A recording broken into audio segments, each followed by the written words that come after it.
You did everything right. You studied hard. You worked harder.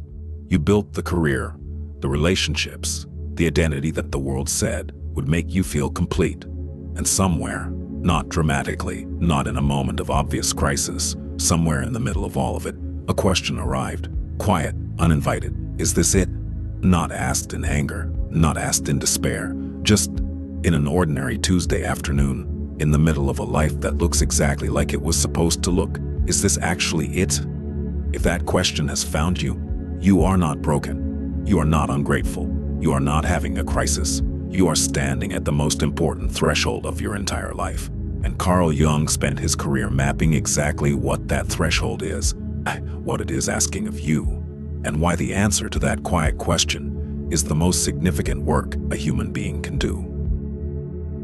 What you are about to hear will not just explain why the first half of life feels insufficient. It will permanently change how you understand who you are and who you are still capable of becoming. Jung divided human life into two distinct halves. Not by age, not by decade, by psychological task. The first half of life has one purpose: build an ego, build an identity, build a place in the world. Find belonging, establish yourself, construct the persona, the mask that functions in society, the professional version, the social version, the version of yourself that navigates the world and succeeds within it. This work is necessary. Jung never dismissed it. He understood that a human being cannot skip the first half. You cannot go directly to depth without first building the structure. That depth will eventually crack open. But here is what Jung observed, with a precision that most people never receive, and what makes his understanding of human life different from almost everything else ever written about it. The skills that make the first half successful are precisely the wrong skills for the second half. Read that again slowly.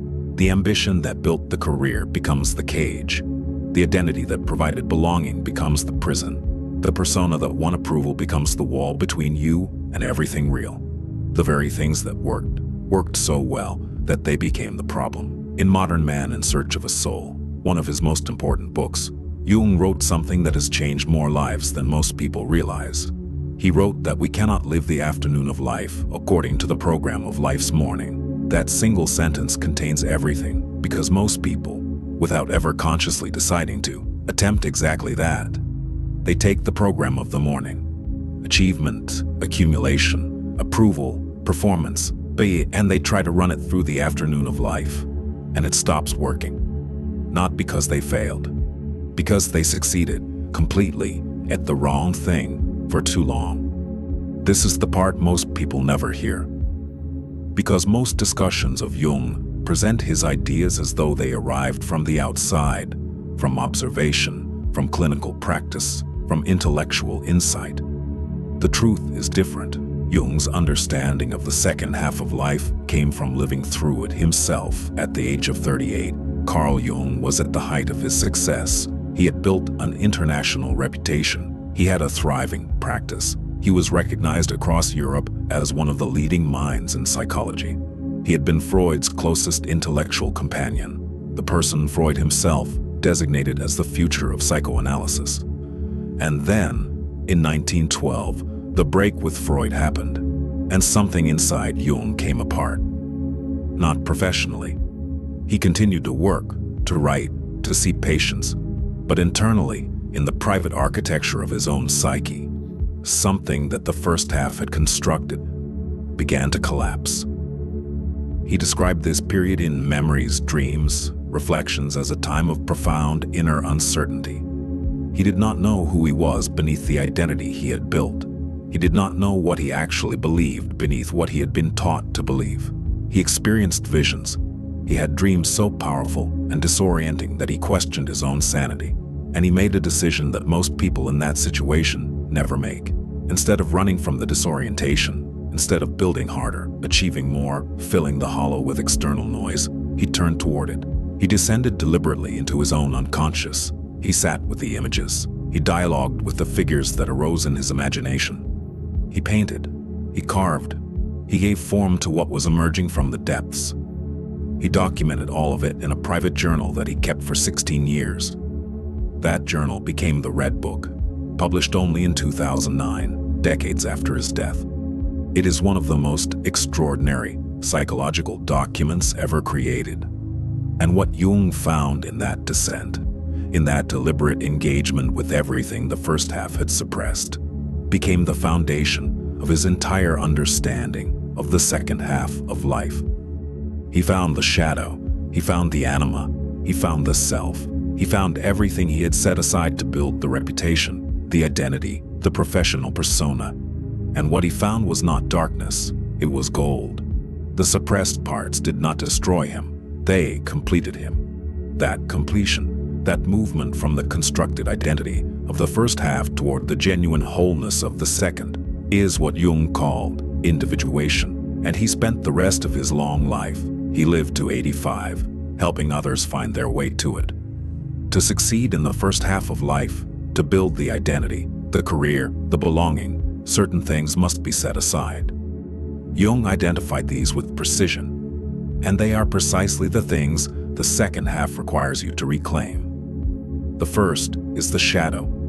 To be socially functional, to be approved of, to belong, the first half requires that certain parts of the self be hidden. The anger that is not appropriate, the ambition that looks selfish to others, the creativity that seems impractical, the desires that do not fit the identity being constructed, all of it goes underground, into the shadow, and the shadow does not dissolve, it waits, it grows, and in the second half, it returns. Jung wrote in Ion that the shadow is a moral problem that challenges the whole ego personality, not because the shadow is evil, because it contains everything the ego decided was inconvenient, and everything that is inconvenient to the persona is not therefore false.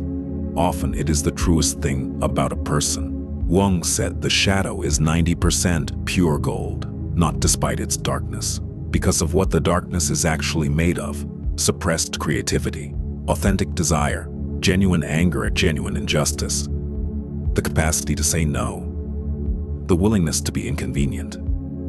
All of that is in the shadow, and the second half is the invitation to reclaim it. The second is the anima and animus. Jung identified that every man carries within his unconscious a feminine psychological figure, the anima. The capacity for feeling, for vulnerability, for receptivity, for genuine emotional depth. The first half rewards the masculine: action, achievement, performance, competition. The feminine goes underground in men, and then in the second half, it demands return. The man who has spent 30 years achieving and performing suddenly finds himself longing for something he cannot name. Something quieter, something more connected, something that does not require a result to feel worthwhile. That is the anima, asking to be integrated. For women, the animus, the inner masculine, the capacity for assertion on one's own terms, for authority without apology, for the kind of directed ambition that the first half may have required her to suppress in order to belong. The second half calls both of these back, not to replace what was built, to complete it. The third is the unlived life, affluent. Every path not taken, every passion declared impractical, every version of the self that was set aside because it did not fit the program of the morning. The person who always wanted to create, but built a career instead. The person who wanted to travel, but built stability instead. The person who felt called to something and chose something safer instead. The unlived life does not disappear. It accumulates, and in the second half, it becomes impossible to ignore. Jung did not say the unlived life must be lived in its original form. He said it must be acknowledged. It must be brought into consciousness and given some form of expression. Because what is denied does not go quiet. It becomes the source of the hollow. The fourth is the self, not the ego, not the persona. The self with a capital S. Jung's term for the deepest center of the psyche. The totality of everything a person actually is. Conscious and unconscious, developed and undeveloped, lived and unlived. The first half cannot reach the self. It is too busy building the ego that will eventually need to be transcended. The second half exists specifically to find it. And the finding, Jung called individuation, is the only work that finally, genuinely, permanently satisfies. Jung noticed a pattern in the people who came to see him in the second half of their lives. They were not broken people. They were not failures. They were, by every external measure, successful. They had built what they were supposed to build. They had achieved what they were supposed to achieve. And they were hollow. A particular kind of hollow that success cannot fill, that more achievement cannot touch, that a new relationship, a different city, a bigger goal, a fresh distraction cannot reach. Because the hollow is not on the outside. It is where the self was supposed to develop, and did not. While they were building, while they were achieving and performing and belonging, the deeper self was waiting. Patiently at first, then less patiently, and in the second half, it begins to knock. That quiet question, is this it? Is the knock, and most people, when they hear it, do one of two things. They either suppress it, they push through, they achieve more. They distract themselves.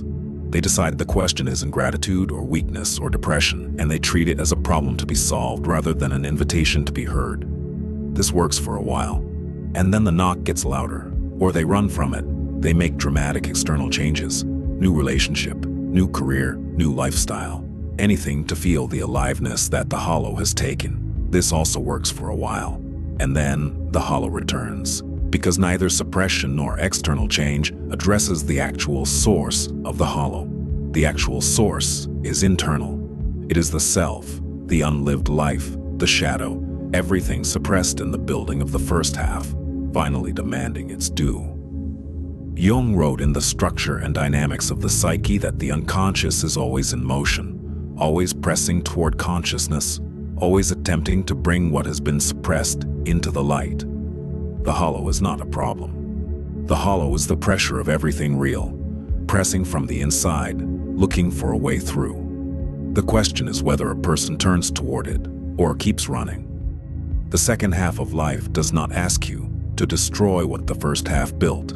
This is the most common misunderstanding. People hear about the second half and imagine it requires dismantling the career, leaving the relationship, abandoning the identity entirely.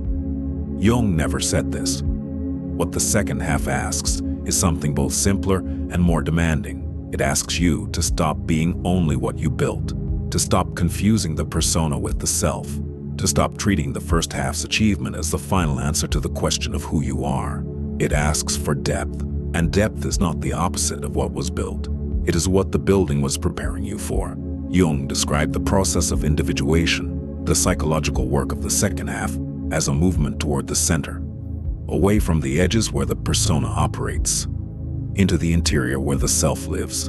And this movement requires four things specifically: honesty about the shadow, not performance of self-awareness; genuine, uncomfortable, specific honesty about what you have suppressed in order to build the first half, the anger you have not permitted yourself, the desires you have declared inappropriate, the authentic responses you have replaced with socially acceptable ones.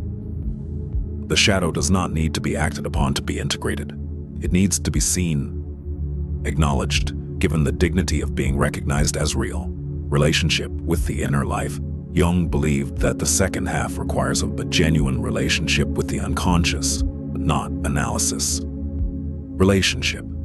Through dreams, through creative expression, through active imagination. The technique Jung developed of consciously engaging with the figures and images that arise from the unconscious. The inner life is not a problem to be solved. It is a territory to be explored, and the exploration, however disorienting, is where the gold is. The willingness to not know. The first half rewards certainty, decisive, clear, productive, efficient. The second half requires something the first half never trained for: the capacity to sit with uncertainty, to not know and not immediately fill the not knowing with noise, to let the question breathe long enough to find its own answer. Jung wrote that the capacity to tolerate ambiguity is one of the clearest markers of psychological maturity, and most people in the modern world, trained by the first half to produce and perform and conclude, find this capacity almost impossible to access without deliberate practice. The acceptance of limitation. The first half operates on expansion, more, better, further, higher. The second half requires something the first half resists entirely. The acceptance that certain things will not be achieved, that certain paths have genuinely closed, that the self is not infinitely malleable, and that within those limitations, within the specific, bounded, particular life that is actually available, there is something more valuable than the unlimited potential the first half was always reaching toward. There is reality, and reality, genuinely accepted, is far richer than the fantasy of everything that might have been. Jung lived to 85, and the work of his second half, the decades after the Red Book period, produced everything he is most remembered for. The theory of the collective unconscious, the archetypes, the concept of individuation, the understanding of the self, the late essays on meaning and religion, and the nature of the psyche. None of it came from the first half. All of it came from the descent, from the willingness to turn toward the hollow rather than away from it, from the courage to ask, genuinely, without a predetermined answer, who am I beneath everything I have built? In the final years of his life, in the tower he built with his own hands at Bollingen, in Switzerland, where he retreated regularly to think and create, Jung wrote something that has stayed with me. He wrote that the privilege of a lifetime is to become who you truly are, not who the first half required you to be, not who the program of the morning constructed, not who the approval of the world shaped you into, who you actually are. Beneath the achievement, beneath the persona, beneath everything built for the world's recognition. That becoming, that slow, often uncomfortable, genuinely rewarding becoming, is the work of the second half. And the question that arrived without invitation, in an ordinary moment, in a life that looked exactly like it was supposed to look, is this it? That question was not a problem. It was not ingratitude. It was not weakness. It was the invitation, the most important one you have ever received. The first half built you. The second half is where you finally get to meet what was built, honestly, completely, without performance, and discover whether it is actually true. And what you discover there, what everyone who does this work honestly discovers, is that the self that was always there, waiting beneath the building, is more interesting, more alive, more genuinely valuable than anything the first half ever produced. Not instead of what was built beneath it. The gold was always there. The second half is simply when you finally stop being too busy to find it.